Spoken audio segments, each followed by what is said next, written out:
Number 1, রাত্রে ঘুমানোর আগে কলা খেলে বেহুশের মতো ঘুম হবে।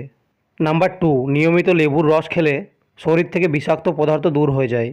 নাম্বার 3, আনারসের জুস খেলে পেটের কৃমি চিরস্তরে দূর হয়। নাম্বার 4, নিয়মিত খালি পেটে শশা খেলে পেটের পাথর গলে বের হয়ে যায়। মাত্র 3 দিনে আঁচিল দূর করুন এই ঘরোয়া উপায়ে। আঁচিল দূরীকরণে আপেল সিডার ভিনেগার খুব কার্যকর। ভিনেগার তুলোয় ভিজিয়ে আঁচিলের উপর রেখে দিন, সারা রাত রাখবেন। ভিনেগারে থাকা অ্যাসিড প্রাকৃতিকভাবে আঁচিল পুড়িয়ে দেবে। বিনা অপারেশনে কিডনি ভালো করুন মাত্র 7 দিনে। জার্মানি লতার গাছের পাতার রস দিনে একবার করে 2 চামচ করে নিয়মিত রুগীকে খাওয়াতে হবে। দেখবেন কিছুদিনের মধ্যেই কিডনির সমস্যা দূর হয়ে গেছে। এবার জেনে নেব কোন ব্যথায় কী খেলে দ্রুত সারে। 1, দাঁতের ব্যথায় রসুন। 2, কানের ব্যথায় লবঙ্গ। 3, পুরনো ব্যথায় হলুদ। 4, পেট ফাঁপায় আনারস।